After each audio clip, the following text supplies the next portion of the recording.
Gatundu North, Gatundu North. Huku ni kwa mbunge Kuroria.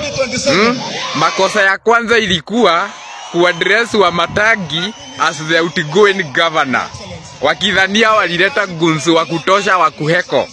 Walikuwa tu wawili, mikono ilikuwa inaonekana ya Wamatangi mingi sana. Tuachane na hizo. Tudili na mtu kivyake. Tuanze na huyu mwenye anataka kiti ya senator, anaitwa Koigi. Anaitwa nani Koigi? He? Koigi alisimama akasema sijui mambo ya muibaji. Koigi, hizi mambo ya harambee hizi kapo yenu, munaitisha tu harambee tudogo ati huyo muibaji ati akona vitu anaweza uza, kwanza ashughulikiwe. Usituambie utaingia senator bado tukifanyaga harambee mahali pamoja na wewe. Hiyo haiwezekani. Wewe kama rais wa Kenya, twende kwa mtu wa pili. Mbunge wa Thika, Alice Ng'ang'a. Alice Ng'ang'a venye alisimama alisema, president ukitaka kuuza kila kitu, uza hadi sisi tuuzwe sisi wote. Lakini Wamatangi ni mwanaume. Wamatangi ni kiongozi. We. Our politics is so medieval. Our politics is so primitive. And our politics is so unorthodox. Now look like what transpired in Kiambu. If you know you're very popular as a president, if you know your re-election is inevitable, then tell me why you like fearing people to form your crowd. Why is it your crowd is never organic?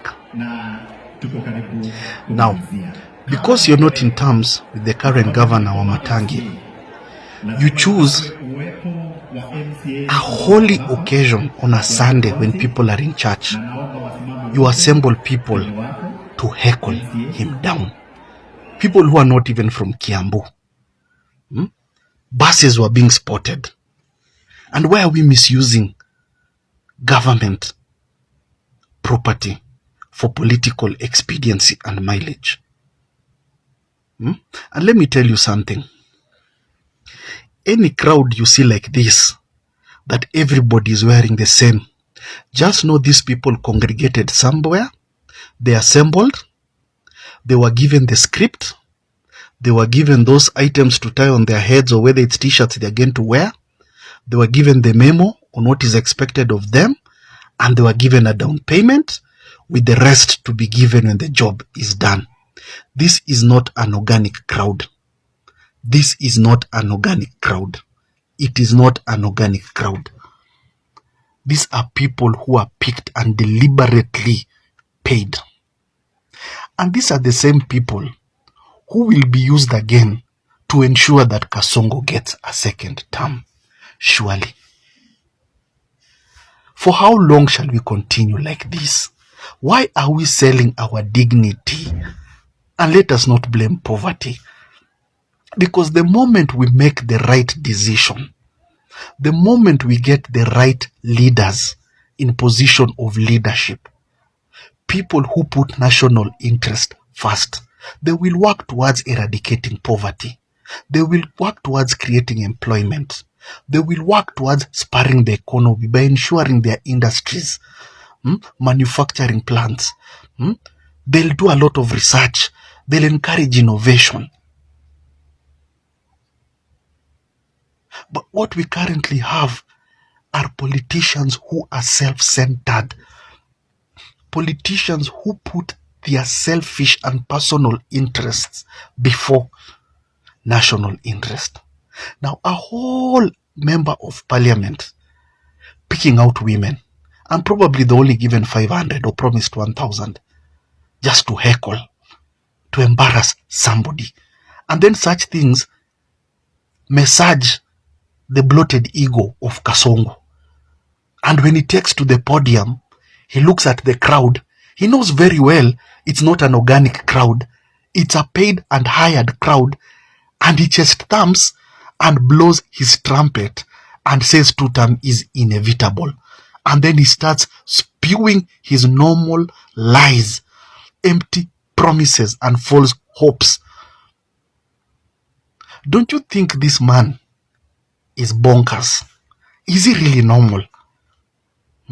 How would you address a crowd that you know have been paid to be there, of which if they were not paid, they wouldn't have bothered to be there?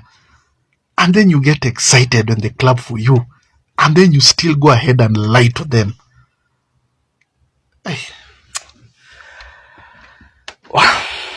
It pains me and it hurts me, but I will never give up or stop trying to educate our people. These such things have to come to an end. The only way Kenya will move forward is not through the politicians, but it's through the voters. And voters who know what they want. Voters who can't be enticed by freebies. Voters who will vote logically. And if you know you cannot vote logically, you're somebody emotional, kindly stay at home. Don't come and waste time. Please. It's not a must you vote. Stay aside. But do not repeat the same mistake again. People were warned about this border narrative, Mama Mboga narrative. Oh, his antics of crying. They didn't believe. Again, they are being hoodwinked with Singapore and other short stories. They are still clapping and ululating. Hey. Once bitten, twice shy. Do not make the mistake again. Kasongo is not fit to lead this country. And those people who are dancing to his Singapore narrative, have you been to Singapore first of all? Or you just hear about Singapore? Go and do your research about Singapore. And tell me this man here who's preaching for you Singapore, if he was a resident or a citizen of Singapore, do you think he would be alive today? With how he has a propensity of corruption. Do you think he will be alive in Singapore? He will be rotting in jail. Or he would have been somebody we are discussing as the late. But what happened in Kiambu is very embarrassing. Those are grown mothers, women, wives. You're being used for somebody's political expediency and mileage and posturing. For what? You're trading your values for what? Even that 500 shillings in today's economy, how will it help you? It will only feed you for one day. Instead of looking for a leader who will ensure that they create employment and development and you feed yourself for the rest of your life without depending on somebody. Then after today, when you've spent that 500 shillings, tomorrow what happens again? You're back scavenging like any other Kenyan. We have a long way to go. We have a long way to go. But a journey starts with one footstep. And that's what I'm doing. I will not get tired of educating people, but we need a shift, a paradigm shift, a holistic approach when it comes to voters in Kenya. They are the weakest link. They are the weakest link. And as long as the voter is the weakest link, these nefarious and diabolic politicians will have a field day. They will sail easily. We need our mindset to be rewired. For how long will we accept this politics of tokenism, politics of populism, politics of chickenery? My dear people, we deserve good leaders. This is a country that has potential.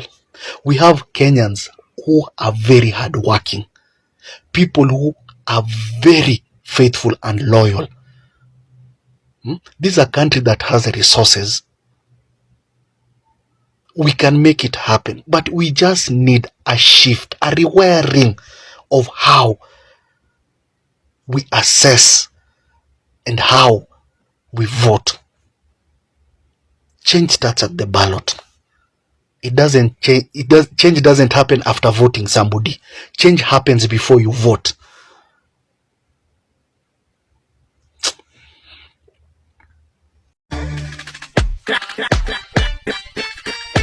kasi gangsta na pasha na washa, shikisha tamasha, tavusha mipaka, nambika mikeka, chunga teleza, jaribu eleza, hakuna kucheza na kupembeleza, tuna wajibu wa kutekeleza, ni taratibu kusema kutenda, chakula hula hula hula hula, tunaifanya